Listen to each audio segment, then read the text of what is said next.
అందరికీ నమస్తే సార్. ఈ వీడియోలో ప్రధానంగా మనం యూడీఎస్ 26, 27 విద్యా సంవత్సరం సంబంధించి స్టూడెంట్ ప్రొఫైల్ ఎలా అప్డేట్ చేస్తామో ఒకసారి గమనించాల్సిందిగా జోకర్‌కి గుర్తు చేస్తున్నాను. సో, యూడీఎస్ పైన మనం క్లిక్ చేస్తేనే ఇక లాగిన్ మాడ్యూల్స్ ఉంటాయి. ఇక్కడ లాగిన్ అయిన వెంటనే మనం స్టేట్ సెలెక్ట్ చేసుకున్నాం. స్టేట్ సెలెక్ట్ చేసుకొని ఆటోమేటిక్‌గా ఇక్కడ మనం ఇక్కడ అడ్మినిస్ట్రేషన్ లాగిన్‌లో ఇక్కడ డిస్ట్రిక్ట్ లెవెల్ అయితే ఏదో ఒక మనకి ఏదో అవసరం అది చూసుకుంటాం. మన స్టూడెంట్ మాడ్యూల్ ఇప్పుడు మనం చేయాల్సింది ఏమంటే ప్రొఫైల్ ఫెసిలిటీస్ చేయాలా, టీచర్ మాడ్యూల్ కంప్లీట్ చేయాలా, స్టూడెంట్ మాడ్యూల్ కూడా కంప్లీట్ చేయాలి. సో, మనం ఇప్పుడు ముందుగా స్టూడెంట్ మాడ్యూల్ మీద క్లిక్ చేస్తే ఈ విధంగా వస్తుంది.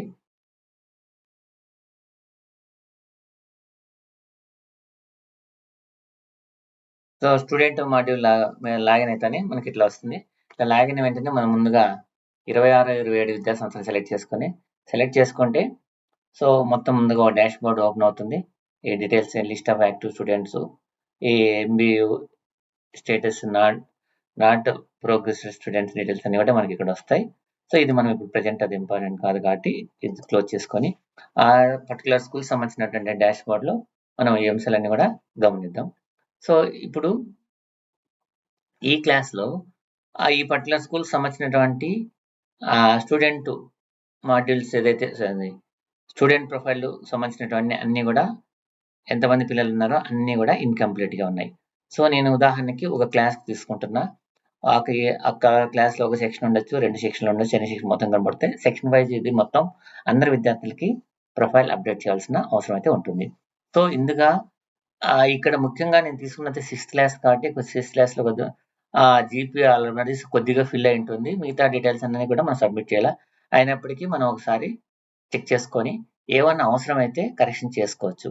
సో, అందుకోసం నేను ముందుగా ఏదైనా ఒక జీపీ స్టూడెంట్స్ సెలెక్ట్ చేసుకుంటే ఇక్కడ ఎందుకు నేను చెప్తున్నా అంటే ఏదైనా ఒక స్టూడెంట్ సంబంధించినటువంటి వాళ్ళ పేరెంట్స్ డీటెయిల్స్ ఏమన్నా అప్డేట్ చేసుకోవాలనుకుంటే మదర్ నేమ్ కానీ ఫాదర్ నేమ్ కానీ కరెక్షన్ చేసుకోవాలనుకుంటే ఎందుకంటే చాలామంది పేరెంట్స్ డీటెయిల్స్లో స్పెల్లింగ్స్ తప్పు ఉన్నాయని చెప్పి అడుగుతూ ఉంటారు. సో, అక్కడ మనం ఏదైనా ఇక్కడ మనం క్లిక్ ఇక్కడ ఎవరైతే కరెక్షన్ చేయాలనుకుంటున్నామో అప్పుడు ఇక్కడ ఎనేబుల్ చేసిన తర్వాత ఏవైతే ఇక్కడ ఎనేబుల్ అయితే ఆ డీటెయిల్స్ మాత్రమే మనం ఎడిట్ చేయడానికి అవకాశం ఉంటుంది. సో, మిగిలిన విషయాలు ఈ మెయిల్ కానీ డేట్ ఆఫ్ బర్త్ కానీ మనం కరెక్షన్ చేసుకోవాలంటే ఖచ్చితంగా మీరు డిస్ట్రిక్ట్ ఆఫీస్కి సమాచారం ఇచ్చి వాళ్ళ ద్వారా కరెక్షన్ చేయించుకోవాలా. నెక్స్ట్ వచ్చేసి అదేవిధంగా గార్డియన్ నేమ్ ఇవన్నీ కూడా తర్వాత చేసుకోవచ్చు. ఇక్కడ do you want change Aadhaar details students సంబంధించినటువంటి ఆధార్ డీటెయిల్స్ ఏమైనా చేంజ్ చేసుకోవాలనుకుంటే ఇక్కడ ఇది ఆల్రెడీ అపార్ జనరేట్ అయింది కాబట్టి ఆధార్ అనేది ఒక్క నిమిషం ఇక్కడ ఎడిట్ చేయడానికి అవకాశం లేదు. అపార్ జనరేట్ అయింది కాబట్టి లేకపోతే ఏమైనా అవకాశం ఉంటే ఇక్కడ name of the Aadhaar student as per ఇక్కడ కూడా అపార్ జనరేట్ అయింది కాబట్టి ఇక్కడ ఆ స్టూడెంట్కి ఎడిట్ చేసుకోవడానికి అవకాశం లేదు రాలేదు. అదేవిధంగా ఇక్కడ స్టూడెంట్స్ అన్ని ఏమైనా డీటెయిల్స్ ఏమైనా తప్పుగా ఉంటే అవన్నీ కూడా మనం ఒక్కొక్కటి చెక్ చేసుకొని సరైన సమాచారాన్ని ఫిల్ చేయాల్సిన అవసరం అయితే ఉంటుంది. సో, అంతా కరెక్ట్ అనుకుంటే కరెక్ట్ సేవ్ నెక్స్ట్ అప్డేట్ కొట్టినాం. తర్వాత నెక్స్ట్ కొడితే ఇక్కడ ఈ సమాచారం ఇక్కడ మెయిన్ కూడా మనం గమనించాల్సిన అంటే ఇది మెయిన్ ఇంతకుముందు మొదటి ఇక్కడ ముఖ్యంగా స్టూడెంట్ ప్రొఫైల్ అనేది పేరెంట్స్ సంబంధించినటువంటి తల్లికి వందనకు సంబంధించిన ప్రధానంగా అంశం కాబట్టి చాలా జాగ్రత్తగా చేసుకోవాలా. సో, ఇక్కడ సమస్య ఏమంటే వాళ్ళ ఆధార్ నెంబర్లు మార్చాలా, ఎట్లా మార్చాలా అనేది మనం కూడా చూస్తాం. సో, ఇప్పుడు ముందుగా ఎడ్యుకేషన్ ప్రొఫైల్ సంబంధించినటువంటి డీటెయిల్స్ ఏదైతే ఉన్నాయో అవన్నీ కూడా మనం అప్డేట్ చేయడానికి స్టెప్ బై స్టెప్ చూద్దాం.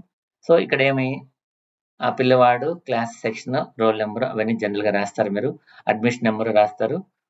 అదేవిధంగా మీడియం ఆఫ్ ఇన్స్ట్రక్షన్ ఇక్కడ ఏమంటే ప్రధానంగా హెడ్ మాస్టర్స్ గుర్తుపెట్టుకోవాల్సిందంటే నేను ఈరోజు ఉదయం నుంచి చాలా మంది మాకు ఇంగ్లీష్ మీడియం కావాలా తెలుగు మీడియం అంటున్నాను. ఓకే, సంతోషం. మీకు ఇంగ్లీష్ మీడియం కావాలంటే మీ ఎంఐఎస్ కోఆర్డినేటర్ ద్వారా డిస్ట్రిక్ట్ ఎంఐఎస్ కోఆర్డినేటర్ వారిని సంప్రదించగలరు. అది చెప్తే డిస్ట్రిక్ట్ లాగిన్లో మీ పాఠశాలకి ఇంగ్లీష్ మీడియం అనేది ఎనేబుల్ చేయడం జరుగుతుంది.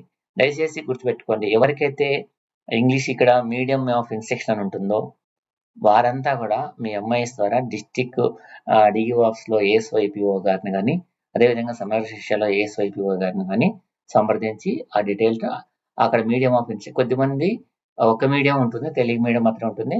వాళ్ళు ఇంగ్లీష్ మీడియం కూడా యాడ్ చేయించుకోవచ్చు. ఇంగ్లీష్ మీడియం మాత్రం అనుకుంటున్న వాళ్ళు అవసరమైతే తెలుగు కూడా యాడ్ చేయించుకోవచ్చు. సో దయచేసి గమనించండి, జిల్లాలో అక్కడక్కడ హిందీ మీడియం ఉన్నటువంటి స్కూల్స్ కూడా ఉన్నాయి.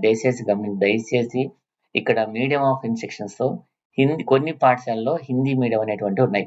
దయచేసి మనకు తెలిసి రాష్ట్రంలో ఎక్కడా కూడా హిందీ మీడియం లేదు. అందుకోసం ఆ డీటెయిల్స్ ఎక్కడైనా తప్పుగా ఉంటే వాటిని జిల్లా విద్యాశాఖ అధికారి కార్యాలయంలో సంప్రదించి ఆ ఎర్రర్స్ రెక్టిఫై చేయించుకోవాల్సిందిగా విజ్ఞప్తి చేస్తున్నాం. అదేవిధంగా language group studied by the student. So ఇక్కడ ఇది నేను తీసుకున్నది 6th క్లాస్ స్టూడెంట్ కాబట్టి ఓకే, తెలుగు, ఇంగ్లీష్, హిందీ కామన్గా ఉంటుంది. ఒకవేళ ఈ ఆర్డర్లో లేకపోతే, తెలుగు, ఇంగ్లీష్, హిందీ అనేటువంటిది ఆర్డర్లో లేకపోతే మీరు ఆ డిస్ట్రిక్ట్ ఆఫీస్కి సమాచారం ఇచ్చి మీరు ఆ విధంగా వచ్చేటట్లు. సో కొద్దిమంది హిందీ కాకుండా కొద్దిమంది సాంస్క్రిట్ ఉంటుంది, సాంస్క్రిట్ ఉందో లేదో చూసుకోండి. 10th క్లాస్ సంబంధించినటువంటి అట్లా మీకు కావాల్సినటువంటి సబ్జెక్టులు కానీ అక్కడ రాకపోతే డిస్ట్రిక్ట్ ఆఫీస్ సంప్రదించి యాడ్ చేయించుకోవాల్సింది. నెక్స్ట్ వచ్చేసి ఫారెన్ లాంగ్వేజ్, ఇది మ్యాండేటరీ కాదు. ఇక్కడ మ్యాండేటరీనా కాదా మనకి ఎట్లా తెలుస్తుందంటే, ఇక్కడ మనం సేవ్ చేస్తే ఒకటి గుర్తుపెట్టుకోండి, ఏవైతే రెడ్ కలర్లో ఉన్నాయో ఆ ఫీల్డ్ మ్యాండేటరీ, రెడ్ కలర్లో వచ్చినటువంటి కూడా మ్యాండేటరీ. సో ఇక్కడ వచ్చేసి ఫారెన్ లాంగ్వేజ్ ఓకే. నెక్స్ట్ వచ్చేసి మ్యాండేటరీ, ఇక్కడ చూడండి ఫారెన్ లాంగ్వేజ్ అనేది ఇక్కడ మ్యాండేటరీ కాదు. ఇక్కడ ఆటోమేటిక్గా ఇక్కడ చూడండి జనరల్ సబ్జెక్ట్స్ ఏమేమి చదువుతూ ఉంటాడు. ఇంతకుముందు మనం తెలుగు, ఇంగ్లీష్, హిందీ వచ్చినాయి కదా, ఈ జనరల్ సబ్జెక్ట్స్ కంపల్సరీగా సెలెక్ట్ చేసుకోవాల్సింది. ఇది మ్యాథమెటిక్స్, సైన్స్, సోషల్ ఇవి సెలెక్ట్ చేసుకుంటాం. అదే ఇది ఎందుకంటే 6th క్లాస్ స్టూడెంట్స్కి ఇవన్నీ కామన్గా ఉంటాయి కాబట్టి. తర్వాత వచ్చేసి అడిషనల్ సబ్జెక్ట్ గుర్తుపెట్టుకోండి దయచేసి. ఇది ఈ పాయింట్ చాలా important point. Additional subject 6th, 7th, 8th క్లాస్కి మ్యాండేటరీ కాదు. పర్టికులర్గా ఉదాహరణకి ప్రైవేట్ స్కూల్స్లో కంప్యూటర్ అప్లికేషన్స్ చెప్తూ ఉంటారు. ఎంఎస్ ఆఫీస్ అనేది వాళ్ళు ప్రైవేట్ స్కూల్లో చెప్తూ ఉంటారు కాబట్టి అక్కడ ఎంఎస్ కంప్యూటర్ ఆఫీస్ చెప్పండి. లేకపోతే ఇది 6th, 7th, 8th పిల్లలకి మ్యాండేటరీ కాదు. ప్రైవేట్ స్కూల్స్లో చెప్తుంటారు కాబట్టి అక్కడ కంప్యూటర్ అప్లికేషన్ చెప్తుంటారు కాబట్టి కంప్యూటర్ అప్లికేషన్ సెలెక్ట్ చేసుకోండి. ఇది 6th క్లాస్ వరకు ఏమీ సెలెక్ట్ చేయకపోయినా పర్లేదు. అదేవిధంగా 9th, 10th మాత్రం తప్పనిసరిగా ఆ పర్టికులర్ క్లాస్లో కానీ ఏదో ఒకటి చెప్తామంటే ఓకే, లేదనుకుంటే లాస్ట్ కంప్యూటర్ అప్లికేషన్స్ అయినా కూడా సెలెక్ట్ చేసుకోవాల్సిందిగా విజ్ఞప్తి చేస్తున్నాం. అదేవిధంగా కో కరిక్యులర్ యాక్టివిటీస్ అనేది కొత్తగా యాడ్ అయింది. సో ఈ కో కరిక్యులర్ యాక్టివిటీస్ మన దగ్గర ప్రతి చోట మనము ఇవన్నీ కూడా కండక్ట్ చేస్తున్నాం. అయితే మ్యూజిక్ ఉండకపోతే మీ దగ్గర ప్రతి చోట ఎకో క్లబ్ కండక్ట్ చేస్తున్నాం, మోరల్ ఎడ్యుకేషన్ చెప్తున్నాం, యోగా చెప్తున్నాం, ఫిజికల్ ఎడ్యుకేషన్ చెప్తున్నాం. సో కాబట్టి మ్యూజిక్ మీ టీచర్ ఉంటే మ్యూజిక్ పెట్టండి, లేదంటే మిగిలినవన్నీ కూడా బై డిఫాల్ట్ చేసేటివి కాబట్టి అవన్నీ కూడా సెలెక్ట్ చేసుకోవాల్సిందిగా ప్రతి ఒక్కరికి గుర్తు చేస్తున్నాం సార్. సో అదేవిధంగా నెక్స్ట్ వచ్చేసి ఇక్కడ ఏమి గ్రేడ్, క్లాస్ ఇవన్నీ ఆటోమేటిక్గా ఇక్కడ ఏమి ప్రీవియస్ సంబంధించిన లేదంటే అడ్మిటెడ్ ఇన్ RTE 12(1)C. దయచేసి గుర్తుపెట్టుకోండి, ఇక్కడ కానీ మీరు ఎస్ఆర్ పెడితే ఆ విద్యార్థికి తల్లికి వందనం రాదు. సో నేను ఇక్కడ ప్రధానంగా ఇక్కడ ఎందుకు స్ట్రెస్ చేసి చెప్తున్నానంటే, ఎవరైనా ఏదైనా విద్యార్థి RTE 12(1)C కింద అడ్మిషన్ పొంది ఈ సంవత్సరం ఒకవేళ ఆ పిల్లోడు మధ్యలో అడ్మిట్ కాకుండా ఉంటారు, అలాంటి వాళ్ళకి మాత్రం తప్పనిసరిగా నో పెట్టండి. ఇది నేను తీసుకున్నటువంటిది ఈ పాయింట్ వచ్చేసి ప్రైవేట్ స్కూల్కి సంబంధించింది కాబట్టి ఇక్కడ ఎడిట్ చేయడం కానీ డిలీట్ చేయడానికి కానీ అవకాశం లేదు. ఇక్కడేమి ఎడిట్ చేయడం అవకాశం లేదు, ఎందుకంటే అది ప్రైవేట్ స్కూల్కి సంబంధించిన విషయం. అదే ప్రైవేట్ స్కూల్కి అయితే ఇది ఖచ్చితంగా ఉంటుంది. ఆ స్టూడెంట్ దయచేసి ప్రైవేట్ స్కూల్ వాళ్ళకి మా రిక్వెస్ట్ ఏమంటే, ఏ స్టూడెంట్ అయితే RTE కింద అడ్మిషన్ పొంది మీ స్కూల్లో ఆ పిల్లోడు చేరుకోకుండా ఉంటే దయచేసి మీరు ఒకవేళ మీరు కన్ఫర్మ్ చేస్తాడు ఆల్రెడీ అడ్మిట్ అని పెట్టింటారు, కానీ వాళ్ళు ఇక్కడ రాకోకుండా వేరే చోట చేరి ఉంటారు. దయచేసి అలాంటి వాళ్ళని మీ దగ్గర పెట్టుకోకుండా డ్రాప్ చేయండి. అదేవిధంగా ఒకవేళ అలాంటి వాళ్ళని డ్రాప్ చేయండి. ఒకవేళ మీరు చేస్తుంటే నో చేయాల్సిందిగా రిజెక్ట్ చేయాల్సిందిగా ఆ పిల్లలకి గుర్తు చేస్తున్నాం. అదేవిధంగా in the previous class study marks obtained, last year ఎన్ని మార్క్స్ వచ్చినాయి ఇవన్నీ కూడా ఓకే. నెక్స్ట్ సేవ్ కొడితే ఆటోమేటిక్గా నెక్స్ట్ సెక్షన్కి సేవ్. నెక్స్ట్ ఇక్కడ ఈ సెక్షన్ ప్రొఫైల్ ఫెసిలిటీస్లో మనం ఆ విద్యార్థులకి ఏమేమి ఫెసిలిటీస్ ఇస్తున్నాం. ఇప్పుడు మనం గవర్నమెంట్ స్కూల్లో ఉన్నాడు కాబట్టి ఆ పిల్లవాడికి మనం ఈ ఫెసిలిటీస్ ఏమి ఫ్రీ టెక్స్ట్ బుక్స్ ఇస్తున్నాం, యూనిఫామ్స్ ఇస్తున్నాం, ట్రాన్స్పోర్ట్. ఇక్కడ ట్రాన్స్పోర్ట్ అలవెన్స్ అంటే నైబర్హుడ్ ఫార్మాట్ ప్రకారం అంటే మీ ప్రైమరీ స్కూల్కి అయితే 1 కిలోమీటర్ లోపల, హై స్కూల్కి అయితే 3 కిలోమీటర్ లోపల, సెకండరీ అంటే 9th 10th అయితే 5 కిలోమీటర్స్ లోపల ఉంటే ఆ పిల్లోడికి ట్రాన్స్పోర్ట్ అలవెన్స్ కింద మీరు ప్రపోజ్ చేసి ఉంటే ఆ పిల్లలకి ట్రాన్స్పోర్ట్ అలవెన్స్ రాయండి, లేకపోతే రాయదు. అదేవిధంగా హాస్టల్లో ఉంటే హాస్టల్ ఇస్తున్నాం రాయండి. మనం ఏమన్నా ట్యాబ్ ఇచ్చింటే ట్యాబ్ ఇచ్చినా కూడా రాయండి. సో ఇది ఏవి ఇచ్చినా అవి మాత్రం రాయండి. దయచేసి గుర్తుపెట్టుకోండి. ఎవరికైతే ఇది ఖచ్చితంగా ట్రాన్స్పోర్ట్ అలవెన్స్ ఎలిజిబుల్ స్టూడెంట్స్‌కి ఎవరైతే మనం ట్రాన్స్పోర్ట్ అలవెన్స్ ప్రపోజ్ చేస్తున్నామో వాళ్ళకి మాత్రమే టిక్ ఎనేబుల్ చేయండి, లేకపోతే చేయొద్దండి. మీరు ఎలిజిబుల్ కింద ఆ పిల్లలకి ప్రపోజల్ పంపించి ఉంటే ద స్టూడెంట్ పార్టిసిపేట్ ఇన్ ఇక్కడ ఆటోమేటిక్‌గా మన దగ్గర ఎన్‌సీసీ గాని, ఎన్ఎస్ఎస్ గాని ఉంటే పెట్టండి, లేకపోతే లేదు. ఇది పీఎంసీ స్కూల్‌లో స్కౌట్స్ అండ్ గైడెన్స్ ఉంది కాబట్టి అక్కడ ఖచ్చితంగా ఎస్ పెట్టండి. పీఎంసీ స్కూల్‌కి సంబంధించింది. ప్రైవేట్ స్కూల్స్‌లో కూడా మీ దగ్గర ఎన్ఎస్ఎస్ ఉంటే పెట్టండి, లేకపోతే లేదు. ఎన్‌సీసీ కూడా మీ ఏదైనా కొన్ని స్కూల్స్‌లో ఎన్‌సీసీ ఉంటే ఎన్‌సీసీ ఉన్నా, లేకపోతే ఇక్కడ వరకు పెద్ద సమస్య లేదు.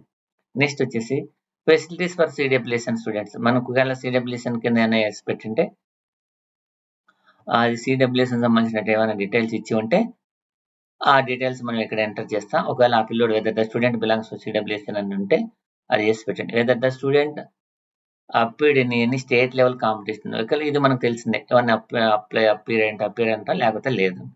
సో ఇది సంబంధించిన నెక్స్ట్ ఇక్కడ గమనించింది approximate distance from students residence in school.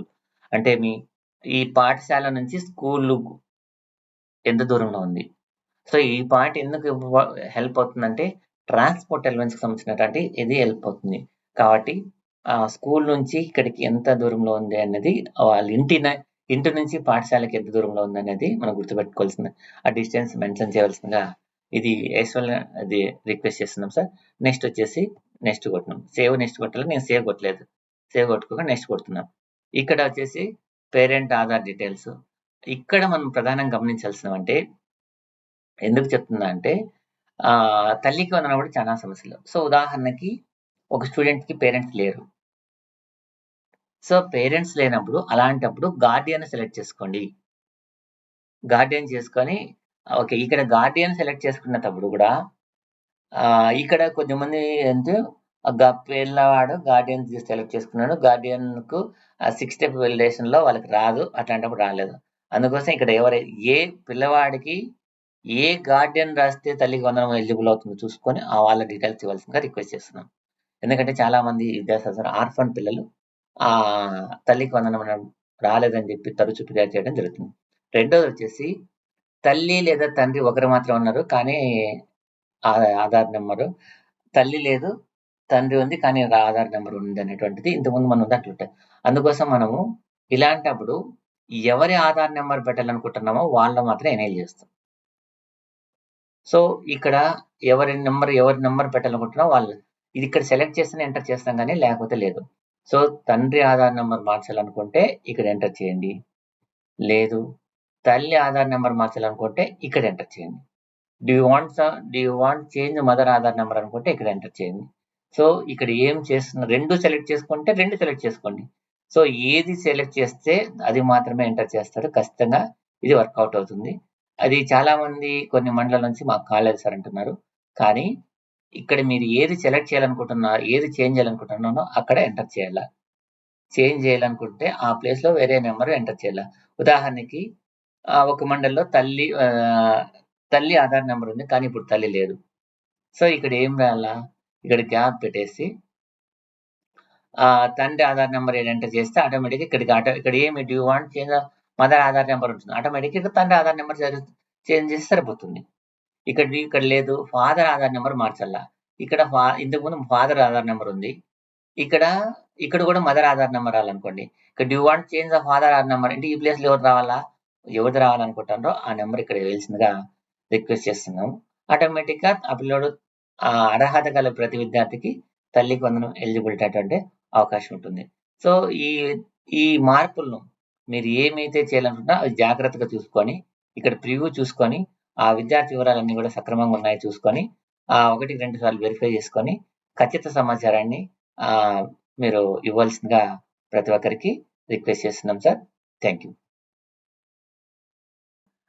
రోజువారీ రిపోర్ట్స్ వివరాలను మండల విద్యాశాఖ అధికారులు ఈ రిపోర్ట్ ద్వారా తరచూ పరిశీలిస్తే ఉదాహరణకి ఇక్కడ మనం రిపోర్ట్ ఇవ్వడం జరిగింది. సో ఇక్కడ మీ మండలం మీద మండలం సెలెక్ట్ చేసుకొని ఈ మండలంలో ఏ మేనేజ్మెంట్ స్కూల్స్ ఎక్కువ పెండింగ్ ఉన్నాయి, ఎక్కడ పెండింగ్ ఉంది, సో వాళ్ళతో తరచూ మాట్లాడుకుంటూ ఆ రిపోర్ట్స్ ను రెగ్యులర్ గా క్లోజ్ గా మానిటర్ చేయవలసిందిగా కోరుతుంది. సో ఇక్కడ ఆటోమేటిక్ గా మీకు మండల వైజ్ రిపోర్ట్ ఇక్కడ ఇవ్వడం జరిగింది. సో జిల్లా స్థాయిలో మన మండలం ఎక్కడ ఉంది, అదేవిధంగా స్కూల్ వైజ్ రిపోర్ట్ కూడా ఇవ్వడం జరిగింది. సో మన మండలంలో ఏ స్కూల్లో ప్రోగ్రెస్ తక్కువ ఉంది, ఏ స్కూల్లో ప్రోగ్రెస్ ఎక్కువ ఉందని చెప్పి మనం తరచూ మాట్లాడుతూ అన్ని యాజమాన్య వాళ్ళతో ప్రోగ్రెస్ ను రెగ్యులర్ గా రివ్యూ చేస్తూ ఎక్కడ పెండింగ్ ఉందో ఆ హెడ్ మాస్టర్లకు సమాచారం ఇచ్చి మనం యూడేస్ ని కంప్లీట్ చేయాలి. ఉదాహరణకి నేను ఇక్కడ జెడ్పిహెచ్ఎస్ ఆత్మకూరు అనేటువంటి మండలంలో నేను కేజీబీబీ అక్కడ ఎంతమంది కేవలం వాళ్ళ దగ్గర ఉన్నటువంటి స్టూడెంట్స్ లో మొత్తం టోటల్ స్టూడెంట్స్ లో కేవలం 2 మాత్రమే చేస్తున్నారు. ఇంకా వచ్చేసి 274 మంది పిల్లలకి ఇంకా స్టార్ట్ చేయలేదు. సో ఇట్లా రెగ్యులర్ గా మానిటర్ చేస్తూ ఆ సంబంధిత మేనేజ్మెంట్ వారికి సమాచారం ఇచ్చి రెసిడెన్షియల్ స్కూల్స్ ఉన్నాయి.